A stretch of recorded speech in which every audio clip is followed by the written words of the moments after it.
Þá koma 7. lið á dagskrá fiskeldi í Eyjafirði og til máls tekur bæjarfulltrúi Andri Teitsson.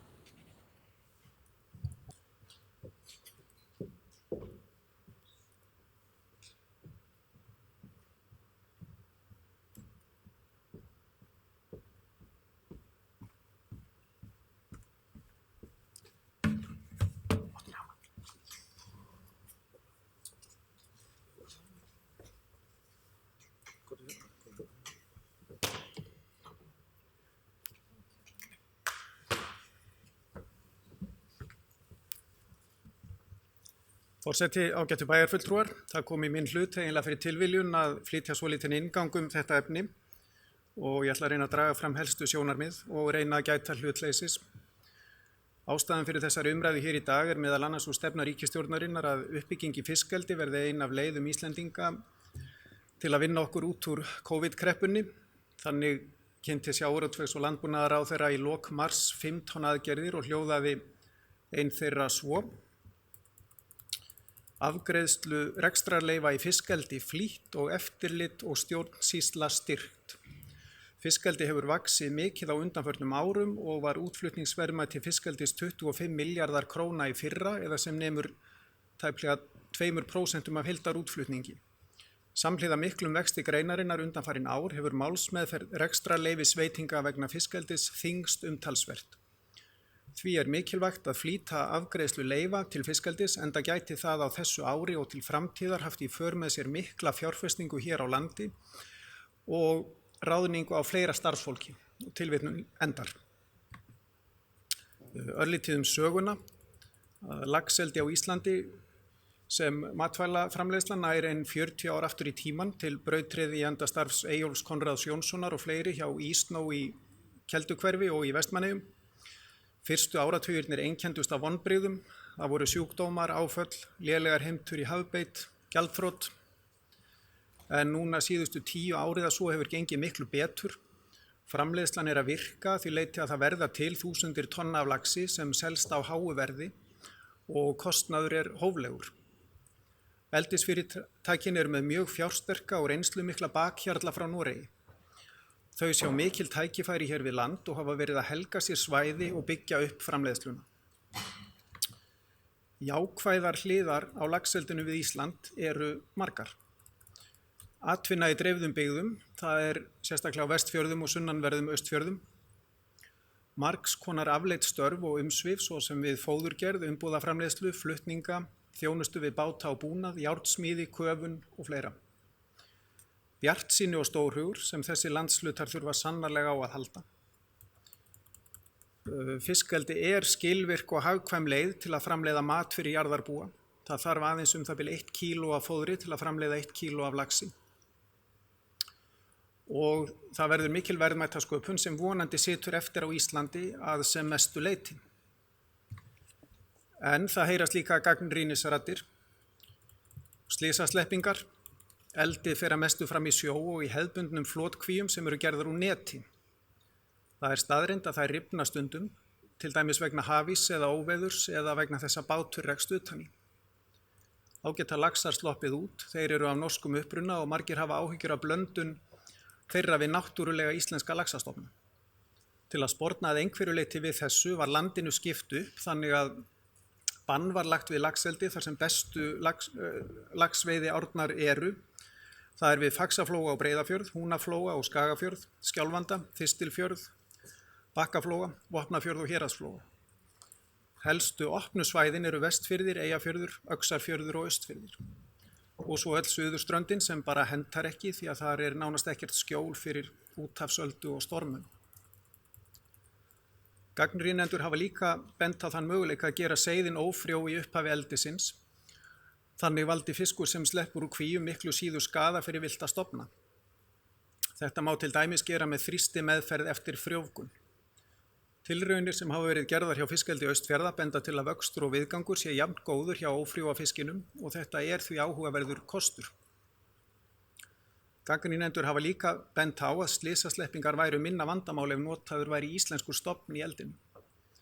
Sá fiskur hefur hins vegar þann annmarka í laxeldi að verða kynþroska eftir aðeins 1 til 2 ár í sjó og þá dregur mjög úr vexti og fóðurnýtingu. Svo er það laxalúsin, hún herjar á laxíeldiskvíum og berst yfir á villtan fisk sem kemur þar nálægt. Lúsin getur dregið fiskinn til dauða eða veikt hann mjög. Hér við Eyjafjörð eru ekki burðugar náttúrulega laxveiði ár en hins vegar nokkrar af bestu bleikjuám landsins.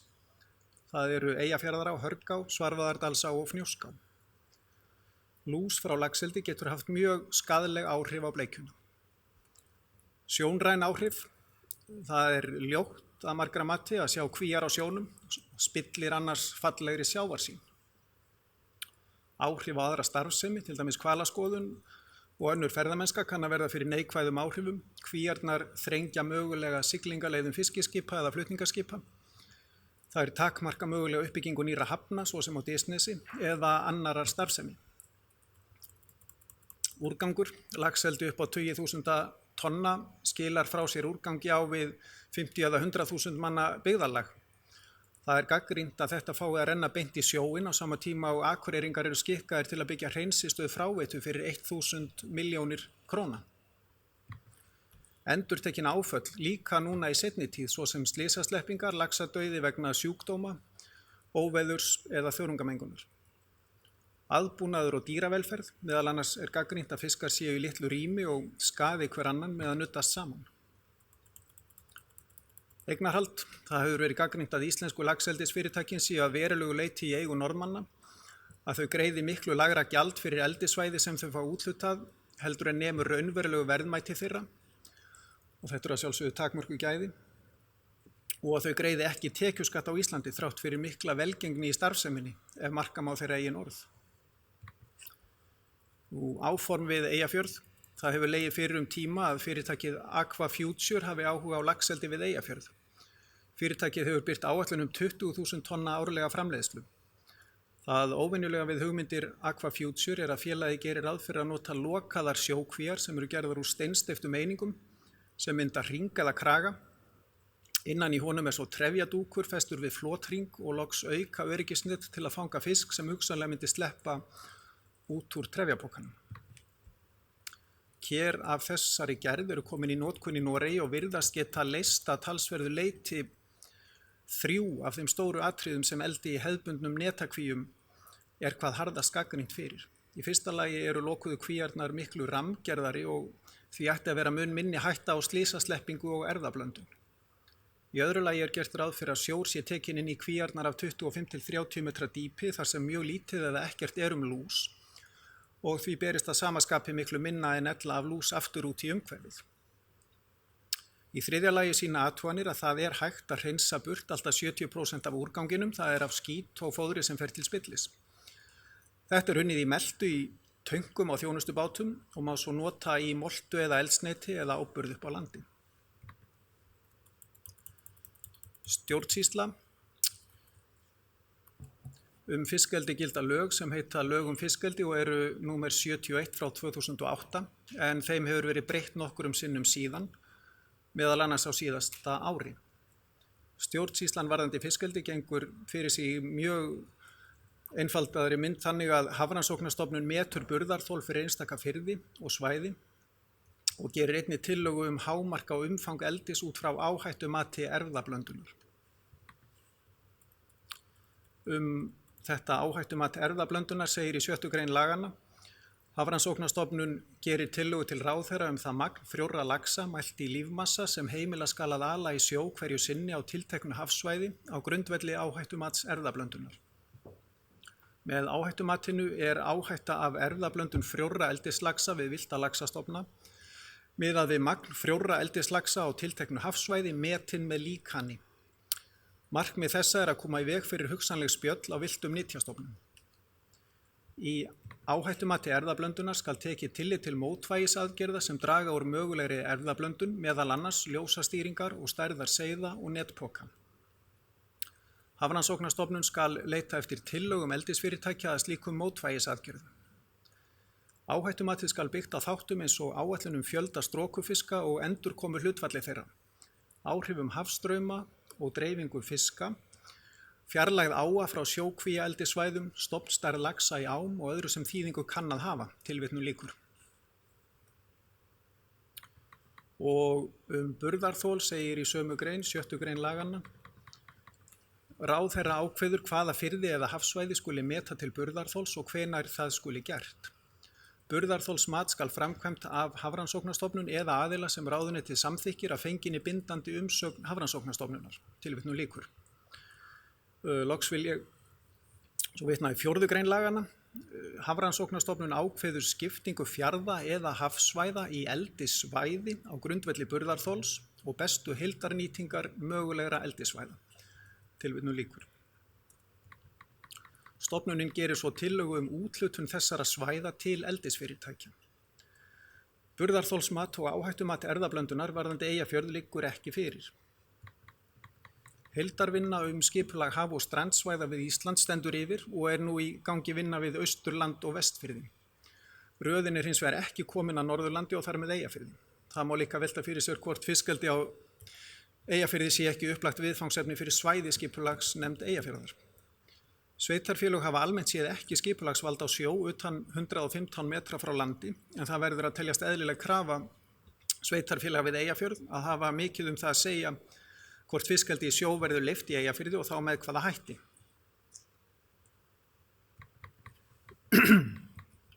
Þetta var hlutlausa umfjöllunin, en ég vil nú lesa stutta bókun sem auk mín standa að bæjarfulltrúarnir Guðmundur Baldvin, Ingibjörg Ólöf og Halla Björk.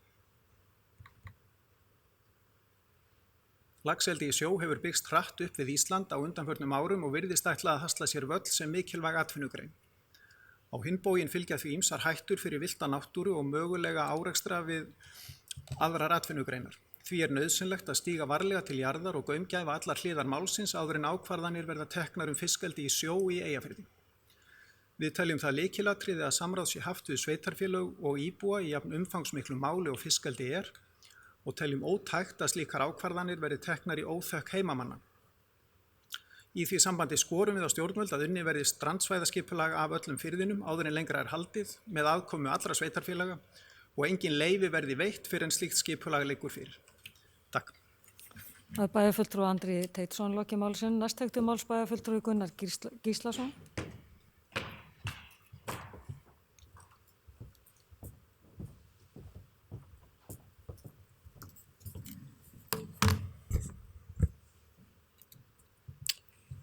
Forseti ágætu bæjarfulltrúar.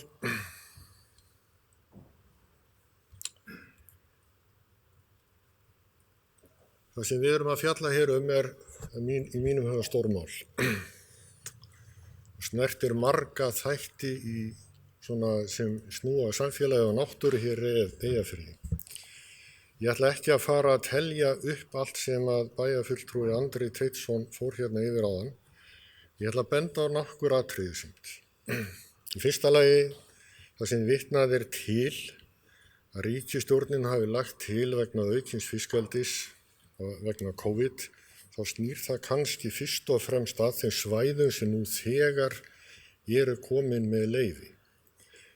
Og við verðum átt okkur á því að nú þegar hafi verið gefin út leyfi fyrir ríflega 70.000 tonnum og það hefur verið að nýta því einhver 35.000 tonn. Þannig að svigrúmið gríðarlegt hérna á Íslandi til að auka við þessa atvinnugrein á þess að Eyjafjörður komi þarna til. Þar að auki þá í farvatninu leyfisveitingar þannig að það má reikna með að þegar að þessu ári lýkur séu þessi tonn orðin eitthvað í kringum 110.000 og Eyjafjörður ekki með.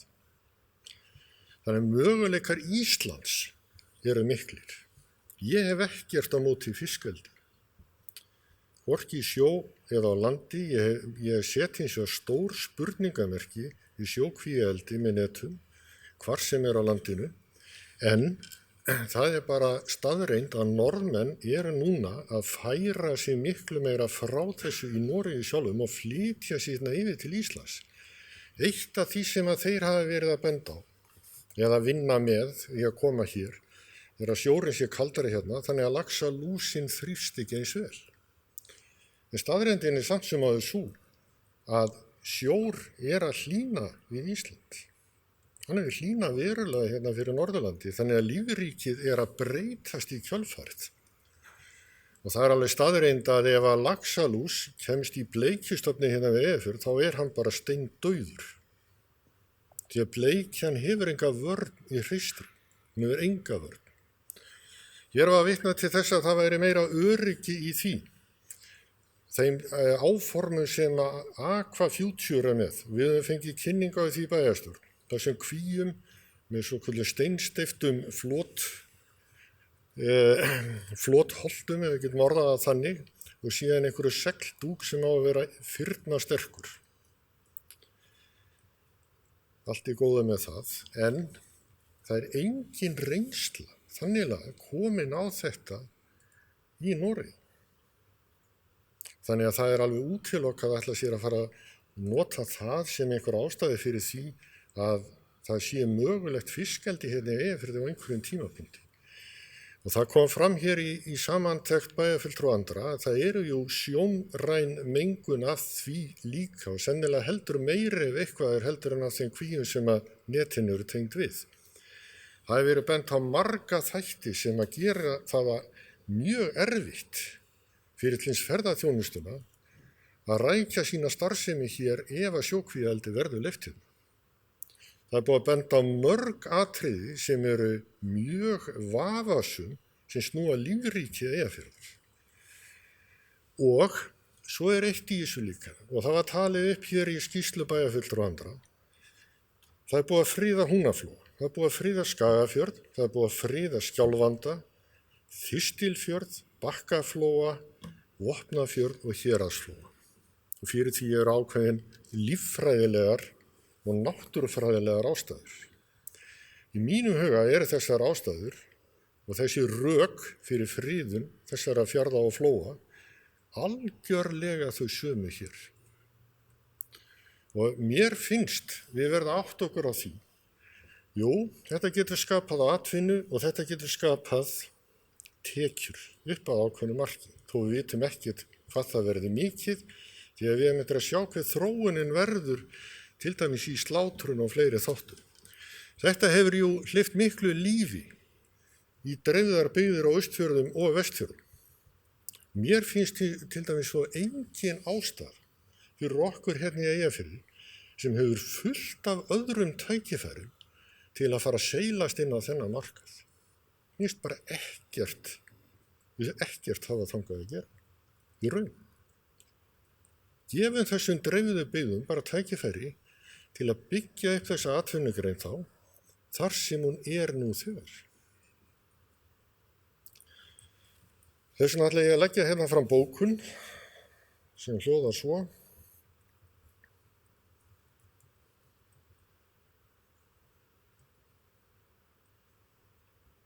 Það sé ef ég finna hann.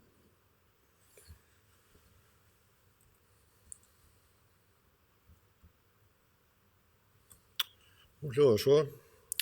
Bæjarstjórn Akureyrarbæjar samþykkir að leggja til við sjávarútvegsráðherra að Eyjafjörður verði friðaður fyrir sjókvíaeldi líkt og gert hefur verið með Húnaflóa, Skagafjörð, Skjálfanda, Þistilfjörð, Bakkaflóa, Vopnafjörð og Héraðsflóa. Bæjarstjórn telur að með þeirri ákvörðun verði meiri hagsmunum ekki fórnað fyrir minni en hvetur til uppbyggingar á fiskeldi á landi. Sem bara sjálfsagt mál. Við erum til dæmis fjársjóð hér í heitu vatni út á Vaðlaheiðargöngunum sem gæti hugsanlega nýst til þessa, frekar en eitthvað annað. Og mér langar til að nefna það í þessu sambandi að þó að við séum að leggja hér til að fjörðurinn verði friðaður, þá mun sjávarútvegsráðherra aldrei gera það að öðruvísi en svo að fara í samtal við íbúa hér. En mér finnst þið þurfa að taka mjög skýra afstöðu í þessu máli svo hún liggi bara fyrir. Takk. Það að leggja til tillögu að bókun?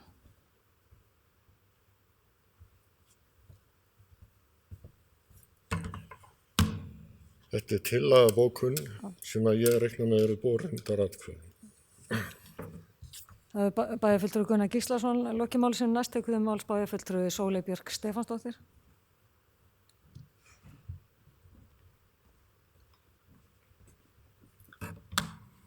Forseti, ágætu bæjarfulltrúar. Ég vil nú þakka bæjarfulltrúa Andra fyrir bara mjög góða yfirferð yfir kosti og galla fiskeldis.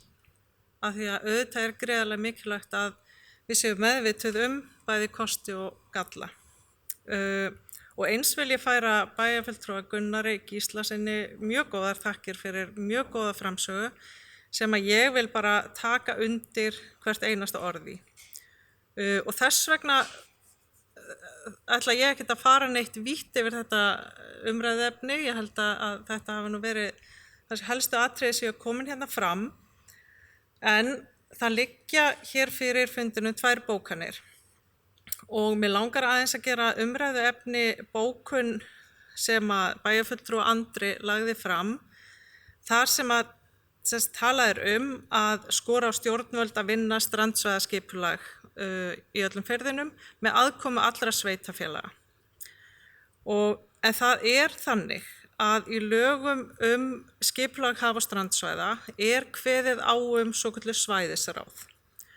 Og það þannig að að ræða allt að 7 manna svæðisráð. Og þar eru 5 aðilar skipaðir af ráðuneytum, ýmsum ráðuneytum og 1 til 2 fulltrúar sveitarfélaga. Það eru 2 fulltrúar sveitarfélaga ef að sveitarfélag eru fleiri en 3 á því svæði sem að unnið með í það skipti. Samband íslenska sveitarfélaga gerði mjög harðorðar athugasemdir við frumvarpið að þessum lögum þegar það lá fyrir í bæði skiptin sem að gengu út á það að það þyrfti að tryggja betur aðkomu heimamanna í þessari vinnu. Við því var ekki orðið, þannig að aðkoma heimafólks fullkomlega ótryggð í þessum lögum og ég held að við höfum engar forsendur til að halda það að þó að bæjarstjórn Akureyrar bóki eitthvað mikilvægi aðkomu heimafólks að við því verði orðið. Ég held að við bara enga forsendur til að trúa því. Þannig að þetta mun þá, ef við ætlum að láta þetta mál í hendurnar á þeirri nefnd sem mun skipuleggja haf- og strandsvæði hér, þá verður það á forsendum ráðuneytanna. Og eins kveðið á það í þessum lögum að samþykki meirihluta fulltrúa þurfi til þess að mál sem séu til afgreiðslu í svæðisráðinu séu samþykkt, en þó þannig að allir fulltrúar ráðuneyta í svæðisráðinu séu samþykkir afgreiðslunni. Þannig að ef 1 fulltrúi ráðuneytis ekki samþykkur, þá fer það ekki gegn. Það algjörlega fullkomlega gulltryggt að heimamenn hafa mjög lítið málið að segja í þessu ferli. Og ég vil bara benda á þetta fyrir ykkur sem að haldi að þetta sé eitthvað sem skiptir máli í því hvernig þegar verið að ákvarða hvernig á að nýta fjörðinn hérna.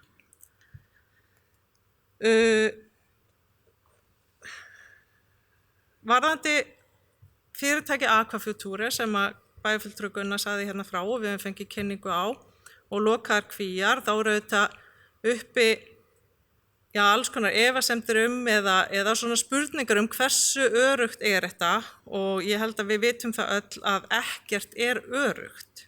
En það auðvitað augljóslega mun minni áhætta í þessum kvíum heldur en þessum hefðbundnu kvíum. En hver ætlar að ráða því hvaða fyrirtæki fá úthlutað leyfum?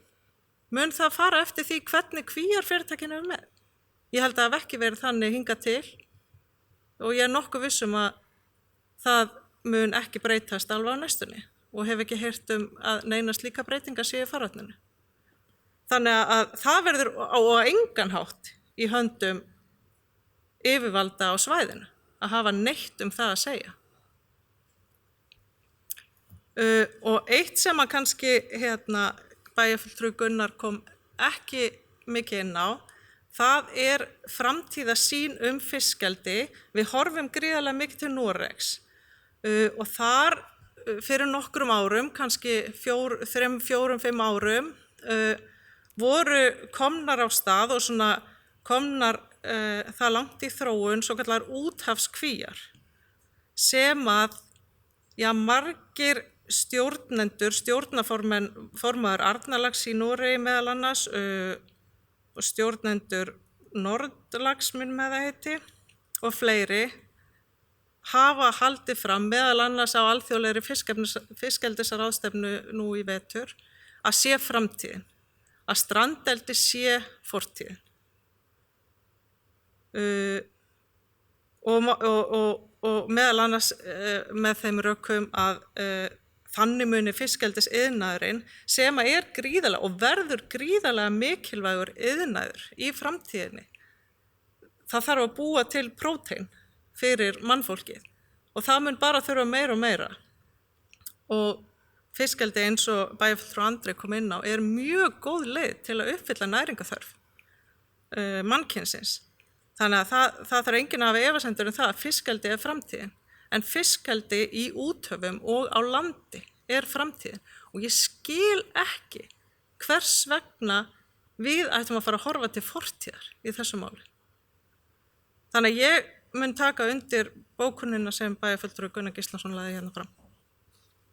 Það bæjarfulltrúi Sóley Björk Stefánsdóttir lokið máli sínu. Orðið laust. Næst tekur til máls bæjarfulltrúi Hilda Jana Gísladóttir.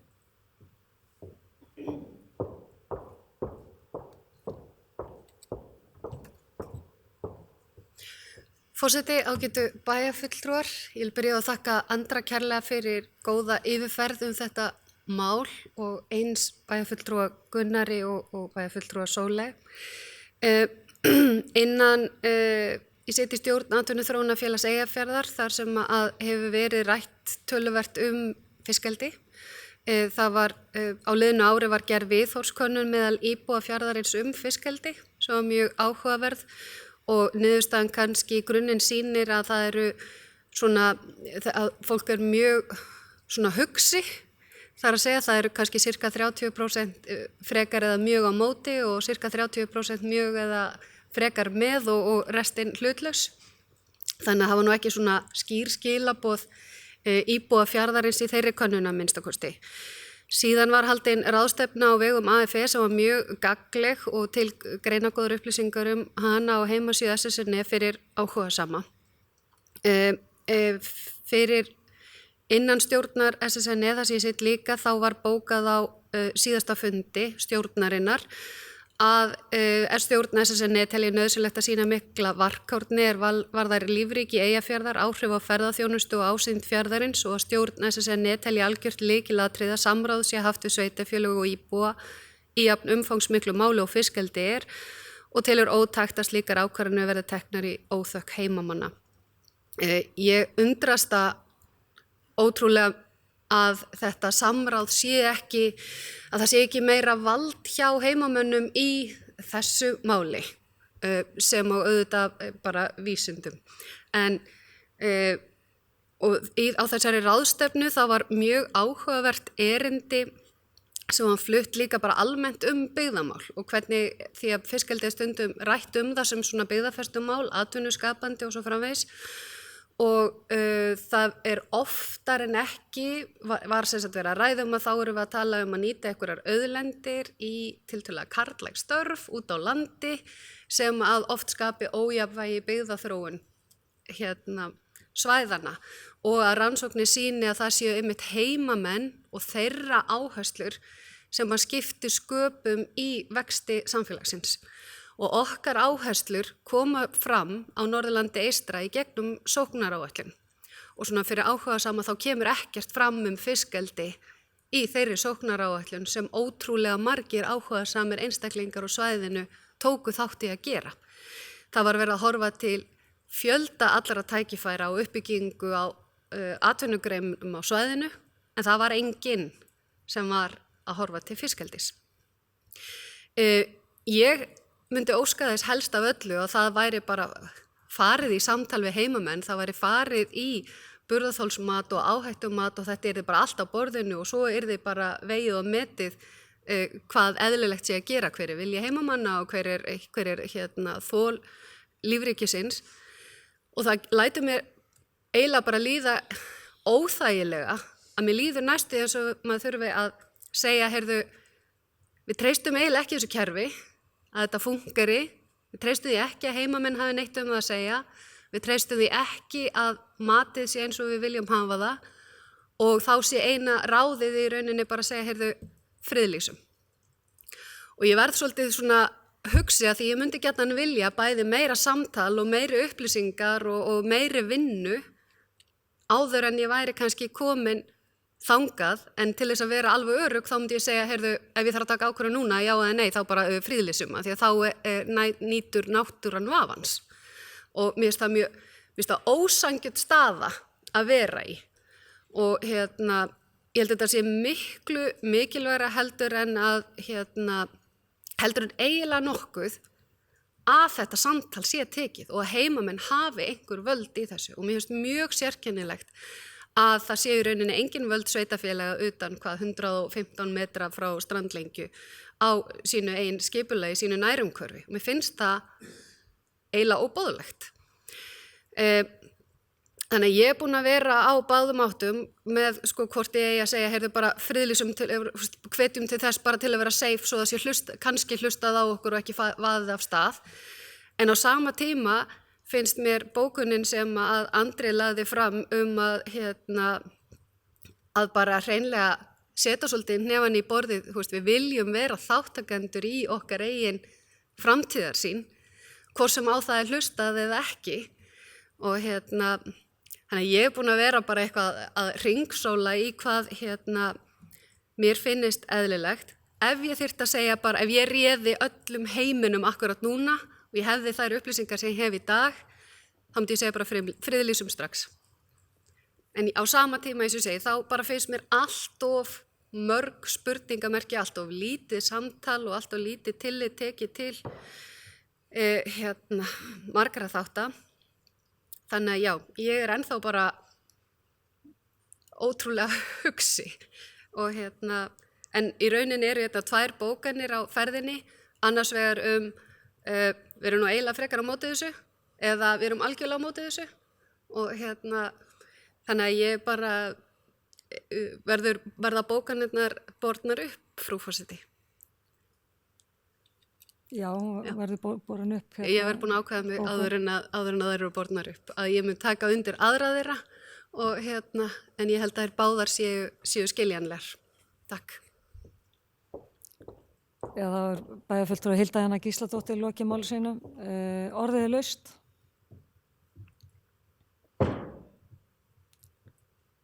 Ef það er ekki fleiri sem kveða sér hljóðs, þá þarf ég að finna þessar bókanir. Ég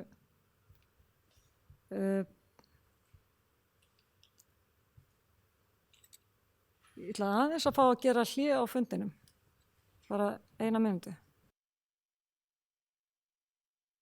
Göngum við bara aftur til dagskrár, aðeins ráðfæra mig hvernig fara skuli með tillögur á bókunum, en til máls tekur bæjarfulltrúi Andri Teitsson.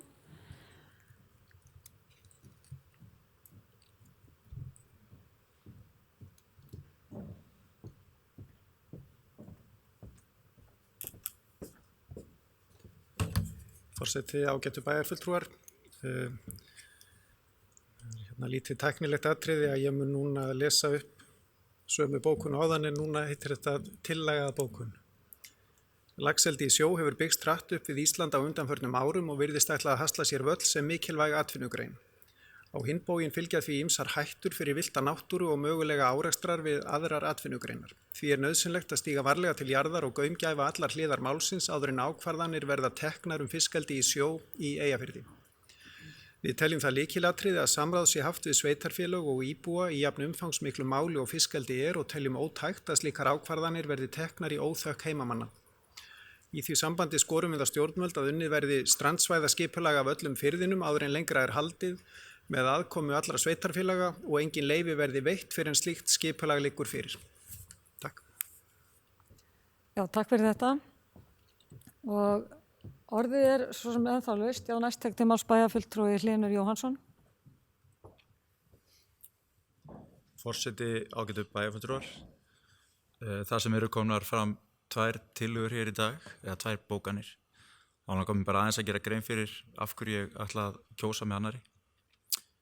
Þegar að koma upp svona mál sem ég hef nú ekki mikið vit á, þá hlusta ég á fólk sem að hefur meira vit og reynir svona að mynda með skoðun eftir því og ég fór nú á einhverju ráðstefnu hér fyrir 1,5 ári síðan akkurat í þessum sal þar sem var talað fiskeldi og þar kom einmitt fram það sem bæjarfulltrúi Sóli kom inn á að framtíðin væri út á hafi og ég tel að það sé mjög skynsamlegt og vona að það sé framtíðin og það sé bara rétt.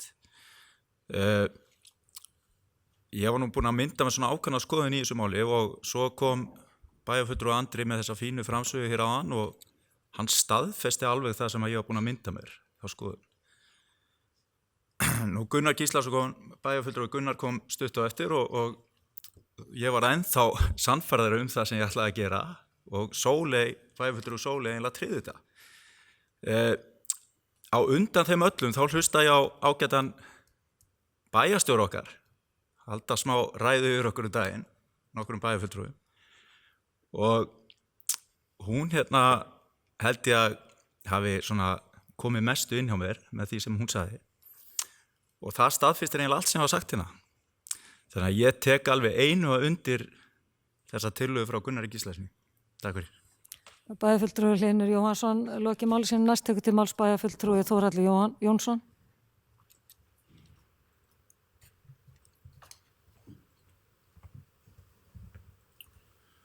Forseti, ágæti bæjarfulltrúar, ég vil bara koma til þess að lýsa yfir stuðningi við tillögu Gunnars Gíslasonar í þessu máli, þar sem að ég tel að við ættum að stíga mjög varlega til jarðar í þessu máli. Þetta er viðkvæmt og fjörðurinn er viðkvæmt lífríki og ég held að eldiskvíar sé ekki alveg það sem við viljum fá, allavega er það mín skoðun að við ættum allavega frekara hugað eldi á landi. Það er framtíðin og eins eldi út á hafi, þannig að ég held að þó að færa allt á fullt í dag að þá væri ekkert að gerast hér fyrir eftir 8-9 ár. Við eigum helling inni ennþá víðast hvar. Ég held að sé bara eins og Gunnar kom inn á mjög vel að það er bara helmingur af því sem er búið að gefa leyfi fyrir verið að nýta og ég held að þetta byggja það upp fyrst. Áður en við farum í kapphlaupum að úthluta hér einhverjum gæðum. Þannig að ég kem til með að styðja friðun fjarðarins. Takk. Bæjarfulltrúi Þórhallur Jónsson lokið máli sínu, ég ætla að biðja varaforseta að taka við stjórninu og gefa mér orðið. Bæjarfulltrúi Halla Björk Reynisdóttir tekur til máls. Já, forseti ágætu bæjarfulltrúar, bara svona til þess að gera þá grein fyrir mínu atkvæði í þessu. Eins og kom fram í máli bæjarfulltrúa Andra, þá stend ég með honum ásamt fleirum að þeirri bókun og fyrst og fremst vegna þess að ég tel of langt gengið að friðlýsa og bara skella í lás. Ég held að það sé ekki þörf á því. Ég deili hins vegar áhyggjum að við eigum að fara varlega og við eigum að vanda okkur í öllu ferlinu. Ég treysti því ennþá að heimamenn hafi eitthvað með það að segja hvað gerist í firðinum og ég treysti líka því að komi eitthvað í ljós sem ógnar lífríkinu eða náttúrunni, þá sé hún látin njóta vafans. Og ég held að þetta sé að mörguleyti atvinnugrein sem er spennandi og hún er það og það hafi komið fram í máli allar bæjarfulltrúa, hún er spennandi. Við eigum ekki að segja þvert nei við henni. Hver framtíðin verður vitum við ekki, en verður hún út á rúmsjó, þá er þetta akkurat þar að segja kvíar, eitthvað sem er svo vel afturkræft. Það er engu til hægt af mínum mati. Þannig að ég treysti því að ferli verði faglegt og sé enga ástæða til þess að skella í lás við svona hugmyndum. Bæjarfulltrúi Halla Björk Reynisdóttir hefur lokið máli sínu og við færum aftur stjórn fundarins. Takk fyrir það. Orðið er laust. Næst tekur til máls bæjarfulltrúi Guðmundur Baldvin Guðmundsson.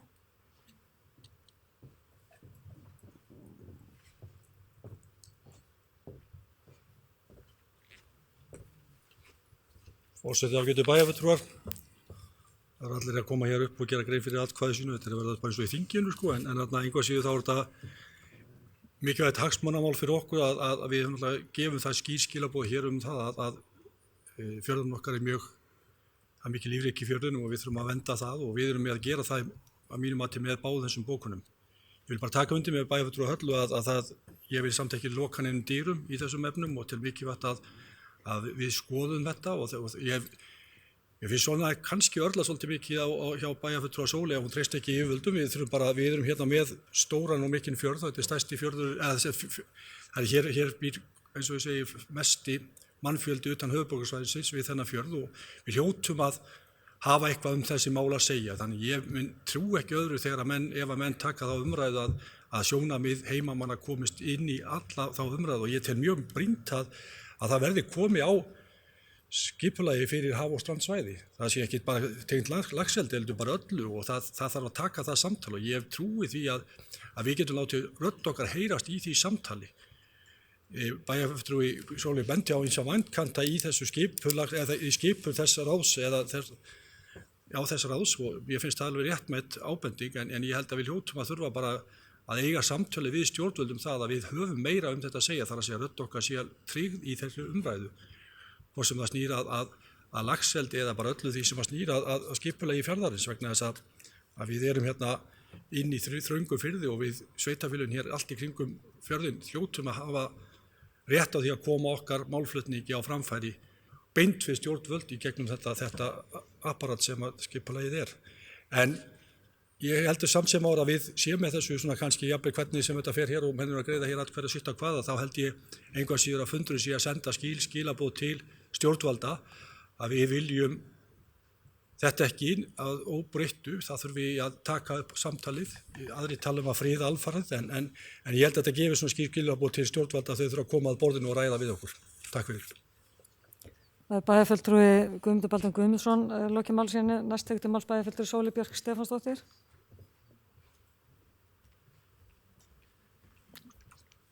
Forseti, ágætu bæjarfulltrúar, en bara tvennt sem ég vil aðeins koma inn á hérna eftir þessar umræður. Það er annars vegar varðandi hversu afturkræfar sjókvíar eru. Það er alveg rétt, kvíarnar sjálfar eru fullkomlega afturkræfar, en áhrif af völdum laxalúsa á bleikjustofna hérna í firðinum verða óafturkræfar, ef illa fer. Og varðandi traust á yfirvöldum, þá langar mér bara til að segja að mér finnst pínulítið skondið að hlusta hérna á formann bæjarráðs og forseta bæjarstjórnar sem að hafa mjög oft í þessari pontu sem og annars staðar bölva því hvernig ríkisvaldið valtar yfir bæjarstjórn Akureyrar. Þannig að þetta er svona áhugavert og tilbreyting í þessu og ég mun kannski bara minna á þetta í einhverjum öðrum umræðum. Takk. Það var bæjarfulltrúi Sóley Björk Stefánsdóttir lokið máli sinni, næst tekur til máls bæjarstjóri Ásthildur Sturludóttir. Forseti, ágætu bæjarfulltrúar. Nú að því að það var vitnað í mig hér áðan, þá langar mér nú aðeins til þess að koma inn í þessa umræðu því ég hef nú ágætis reynslu af henni. Síðan ég var bæjarstjóri í Vestur-Fjörðum, eins og margir vita og farið var ágætlega yfir hér áðan, hefur laxeldið haft mjög góð og jákvæð áhrif á samfélagin Vestur-Fjörðum. Og ég veit ekki hvernig þau væru í dag ef laxeldið sem nyti ekki við. Það er eins og mjög mikilvægt að það sé farið varlega og ég held að það skiptir miklu máli.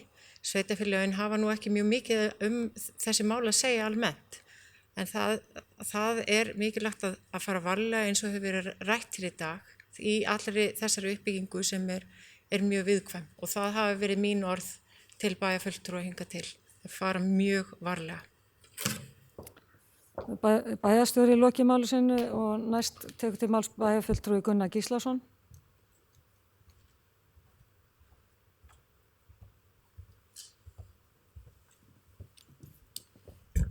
Forseti, ágætu bæjarfulltrúar. Ég ætlaði nú að stál bæjarfulltrúi Sóley Björk af mér leppnum en ég ætlaði nú svona bara aðeins að minna á það líka. Hér á eftir verður flutt stefnuræða velferðarráðs. Þar verður meðal annars komið inn á mál þar sem við höfum átt í samskiptum við ríkið og samstarfi við ríkið og við erum komin í þá stöðu að vilja ekki þetta samstarf að því við treystum ekki ríkinu, ríkisvaldinu, kerfinu til að standa við skuldbindingar sínar.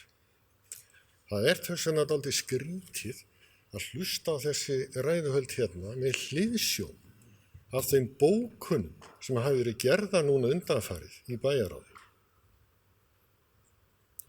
Og þetta snýst ekki endilega þingmenn eða ráðherra, þetta snýst kerfið. Við höfum hingað til ekki geta státað af því að hafa komið standandi niður í einhverjum átökum við þau, bara því miður. Og þess vegna það bara graf alvarlegt mál ef við ætlum að fara að treysta á eitthvað sem ekkert, við höfum ekkert í hendinu, bara ekkert. Þau verður bara afsakað. Þetta bara dálítið alvarlegt mál. Takk. Það bæjarfulltrúi Gunnar Gíslason lokið máli sínu, næst tekur máls bæjarfulltrúi Ingibjörg Ólöf Ísaksen.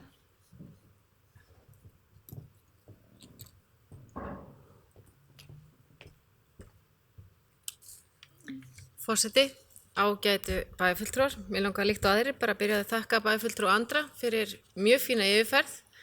Tókst bara ágætlega að vera hlutlaus og þangað til í lokin og eins hefur bara verið mjög áhugavert líka að hlusta á aðra bæjarfulltrúa tjá sig um þessi mál og augljóst að bæjarfulltrúar hafa lagt sér fram við að kynna sér málin.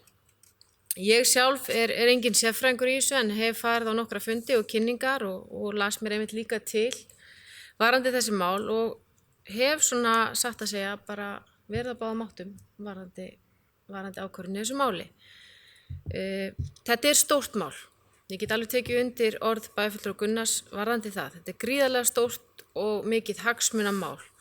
Og ég held sé mjög mikilvægt að alveg sama hvort að við séum að bóka það að það eigi að friða fjörðinn eða það eigi að leyfa þetta, fara alveg í báðar áttir, að þá sé mjög mikilvægt að við séum með góðan rökstuðning varðandi okkar ákvörðun. Að ef að við viljum fara í friðun vegna ákveðna skilgreinda hagsmuna til dæmis lífríkis sem taldi þá vega þyngra en verðmætasköpunin sem verður til þá vegna fiskeldis og svo öfugt að þá séu góð rök fyrir því.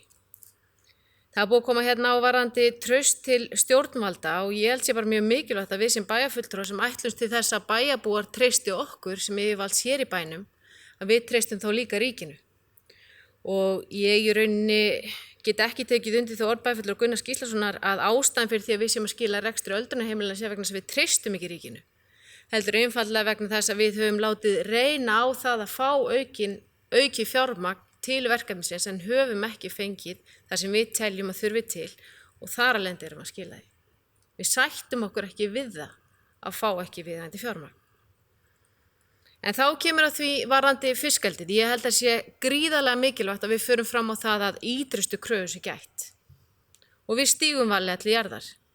Það verið að umhverfis- og auðlindaráðherra að fara í vinnslu við strandsvæðisskipulag. Fyrst á að vinna það fyrir Austfirði og Vestfirði og í bókun okkar kemur fram að við óskum eftir því að við verðum næst í röðinni.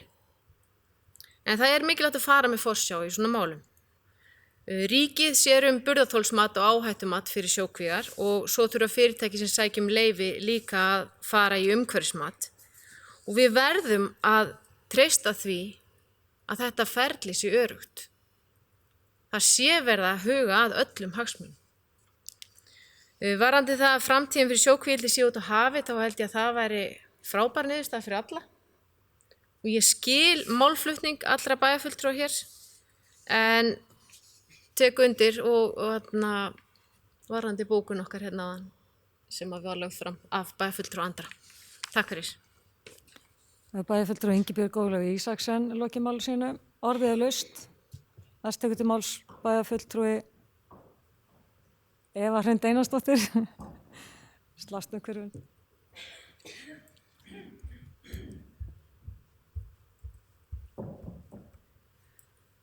Forseti og ágætu bæjarfulltrúar. Þetta eru mjög áhugaverðar umræður og ég get ekki undir að þetta ekki auðveld ákvörðun. Tek undir með þeim sem hafa komið upp og sagt það. En ég hef tekið þá afstöðu að taka undir bókunina sem að bæjarfulltrúi Gunnar lagði fram og fyrir því eru helst þær ástæður að ég tel að aðrir möguleikar hendi betur. Ég hef alls ekkert á móti fiskeldi, alls ekki, bara þannig að það komi skýrt fram og bara frábært hvað það hefur gert fyrir atvinnulíf og búsetu á bæði fyrir austan og vestan. En frá því að þær ákvarðanir voru teknar þá hefur bara ýmislegt komið í ljós og ýmislegt sem bendir til þess að framtíðin verði út á hafi eins og hefur komið fram eða upp á landi. Og það sem mér finnst kannski að því að bæjarfulltrúi Ingibjörg kom sko hvort það sé bara lífeyrisríkið sem við erum að setja í forgang versus verðmætasköpunin af fiskeldinu. Ég horfi ekki bara á það þannig því að það er líka aðrir þættir sem að við verðum líka að taka inn í. Við erum til dæmis hér með frekar mjóan, þröngan fjörð og hér erum við að gera út á ferðamanna business og mikið til í gegnum skemmtiferðaskip og svona mín tilfinning er að ásýnd fjarðarins muni breytast gríðarlega mikið við það að vera með sjókvíeldi hér í firðinum. Ég veit líka heldur ekki hvaða áhrif það að við séum að sigla þessum stóru skipum hefur til dæmis á sjókvíeldi. Það geti jafnvel ekki átt heima saman. En ég segi það, þetta var erfið ákvörðun en ég er bara komin á það niðurstöðu að okkur sé best borgið með því að friða fjörðinn. Við erum hér með ár sem við þurfum að vernda og þegar að það eru margir sem segja að við séum ennþá í hættum eða að skaða lífríkið, þá finnst mér bara ekki vert að taka sénsinn. Þannig að ég mun taka undir bókun Gunnars Gíslasonar og þá bæði með lífríki í huga og aðrar atvinnugreinar sem að skapa verðmæti hér. Og bæjarfulltrúi Eva Hrund Einarsdóttir lokimálsins, næst tekur máls bæjarfulltrúi Guðmundur Baldvin Guðmundsson.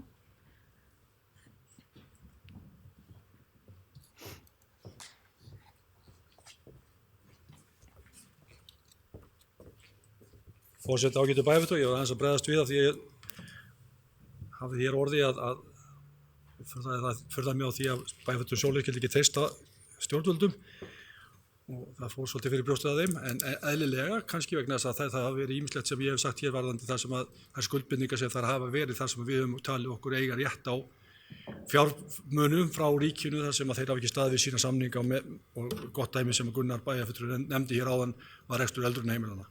Hins vegar er það þannig að það sem ég átti við að það á eftir að fara í strand og skipulagi hérna og haf og strandskipulagi við fjörðin og það var það sem ég átti við að við verðum að treysta því að stjórnvöld vinni það faglega.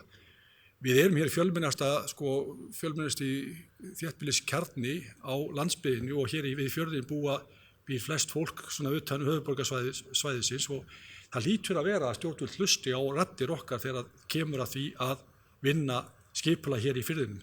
Við erum öll sammála því að lífríki hér er viðkvæmt og við erum með þröngan fjörð. Við erum í rauninni nokkurn veginn að bóka það sama, nefnum bara með mismunandi áherslum. Annar hópurinn vill að hér verði fríðað, hinn vill að fari verði vallega. Þannig að og tekið sér tillit til skoðana heimamanna, en við bjóðum þá öllum heimamönnum að borðinu. Hér sitjum við innst í firðinum Akureyringar og ætlum að svona koma með skilaboð til ríkisstjórnarinnar. Eitt er það að fríða, ég meina en hvað síðan menn gera með þessar bókanir okkar, ég veit það ekki, en hins vegar tel ég mikilvægt og held það að stjórnvöld muni horfa til bókana sem verða hér í dag að því leytinu til að menn fari vallega og þetta verði ekki gert nema að minnstakosti með því að eiga samtali við heimamenn, kannski verður það fríðað, en einhvað síður þá verði það eitthvað sem að stjórnvöld horfið til. Og ég vildi líka benda á að þetta heyrir undir þann ágæta ráðherra umhverfis og auðlindamála sem hefur staðið sig afskaplega vel að mínum mati með ýmsa hluti og ég trú ekki að hann fari beint að þjösnast yfir okkur. Það er kannski, eins og bæjarfulltrúi Gunnar nefndi, það er kannski helst að óttast embættismennina, en þegar við erum að tala raddir eða samfélag 26-28.000 íbúa, þá finnst mér að hljóti að vera að ríkið muni koma til með að hlusta á raddir okkar. Takk fyrir. Bæjarfulltrúi Guðmundur Baldvin lokimálsins, næst tekur máls bæjarfulltrúi Sóley Björk Stefánsdóttir.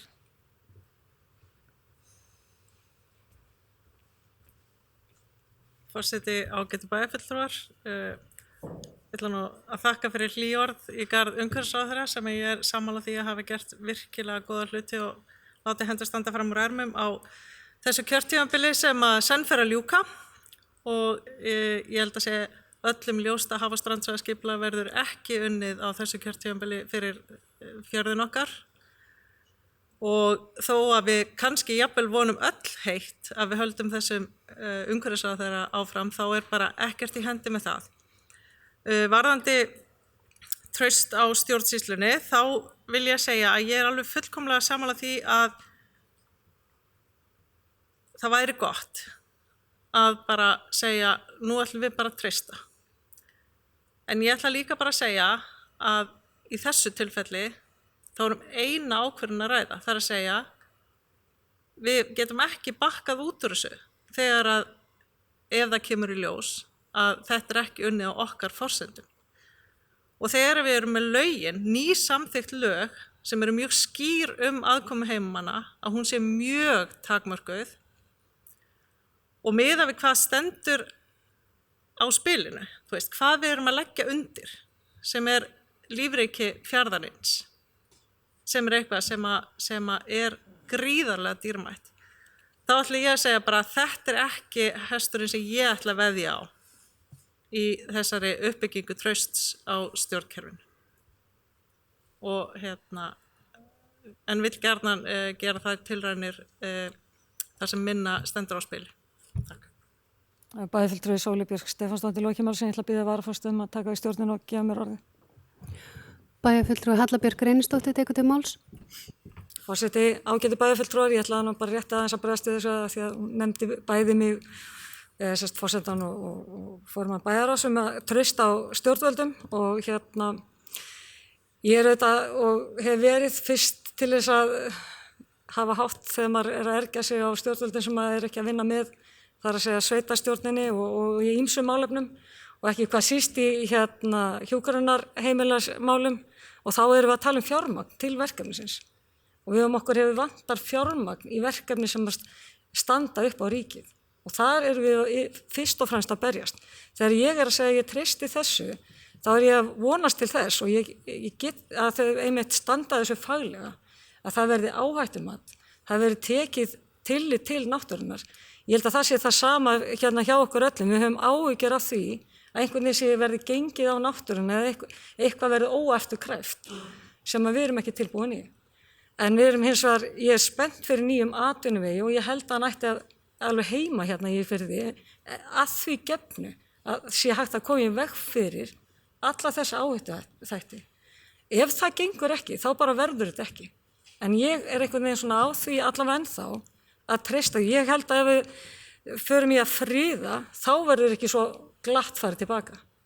Við höfum alveg séð það, þú veist, ef við erum með eitthvað friðað, það er miklu erfiðar að koma því síðan í einhvern veginn í gagnið, komi í ljós að þetta verði á einhverju tímapunkti hægt, án þess að setja lífríki í hættu. Þannig að þess vegna vil ég ekki ganga svona langt. Ég vil fara varlega, ég held að það sé alveg bara morgunljóst, ég vil fara varlega, en ég held að þetta sé of langt gengið. Bæjarfulltrúi Halla Björk Reynisdóttir hefur lokið máli sínu og færi aftur stjórn fundarins. Orðið er laust. Næst tekur til máls bæjarfulltrúi Hlynur Jóhannsson. Forseti, ágætu bæjarfulltrúar. Mér er svolítið sérstakt að hlusta það að fólki finnist og trúi ekki öðru og hitt og þetta. Þegar það er búið að benda á það bæði í lögum, þá höfum við litla aðkoma að þessu. Einnig verðum við heiðus aðnjótandi að fá okkar ágæta bæjarstjóra hérna upp og sagði að við kæmum lítið að þessu. Hefða við svo vilja heyra hann að tjá sig meira þetta mál. En ég skil ekki alveg okkur eru svona hrætt við bara friða fjörðin. Þið eru búin að heyra að við höfum litla aðkoma að þessu. Það er bara staðfest í lögum. Og akkur hefum við þá að trúa einhverju öðru. Takk fyrir. Það er bæjarfulltrúi Hlynur Jóhannsson lokið máli sínu, orðið er laust.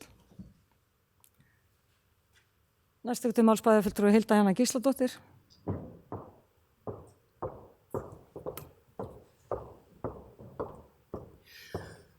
Forseti, ágætu bæjarfulltrúar, Ég þakka enn og aftur fyrir umræðuna. Ég held að samhljómurinn sé í rauninni sko meiri heldur en minni, en auðvitað það líka umhugsunarvert að við erum auðvitað í botni fjarðarins og það eru fleiri sveitafélög en við höfum náttúrulega rætt þetta á vettvangi bæði AFI og SSN og með þeim bókunum sem ég las upp áðan.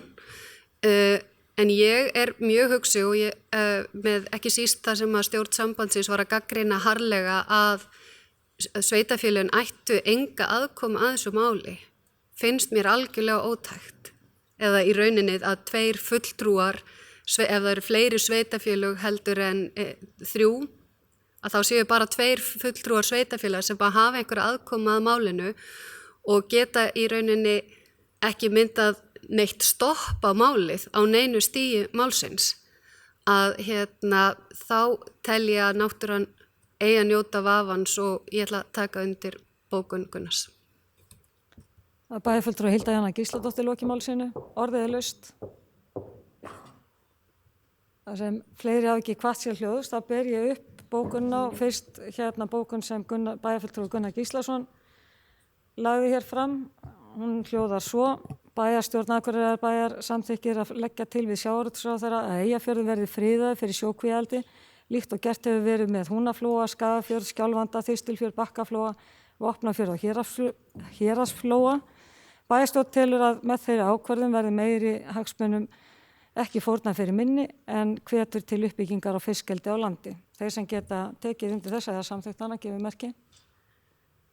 Það eru 7.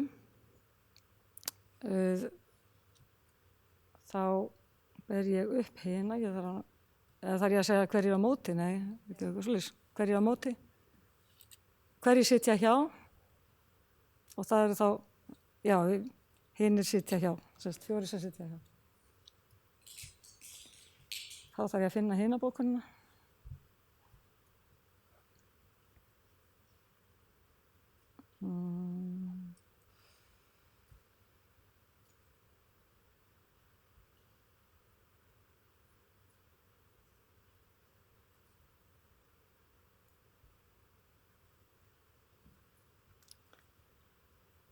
Augnablik bara.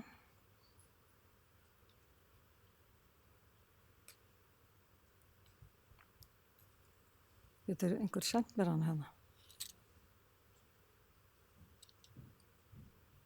Mundi. Já, ok. Flott, þá erum hérna. Laxeldi í sjó hefur byggst hratt upp við Ísland á undanförnum árum og virðist ætlað að hasla sér völl sem mikilvæg atvinnugrein. Á hinn bóginn fylgja því ýmsar hættur fyrir villta náttúru og mögulegar árástra við aðrar atvinnugreinar. Því nauðsynlegt að stíga varlega til jarðar og göngja af alla hliða málsins áður en ákvarðanir verða teknar fiskeldi á sjó í Eyjafirði. Við teljum það lykilatriði að samráð sé haft við sveitafélög og íbúa í jafn umfangsmiklu máli og fiskeldi og teljum ótækt að slíkar ákvarðanir verði teknar í óþökk heimamanna. Í því sambandi skorum við á stjórnvöld að unnið verði strandsvæðaskipulag á öllum firðinum áður en lengra haldið með aðkomu allra sveitafélaga og engin leyfi verði veitt fyrir en slíkt skipulag liggur fyrir. Þessi geta samþykkt það gefur merki. Það eru 4, einhver á móti og 7 sitja hjá. Takk fyrir það.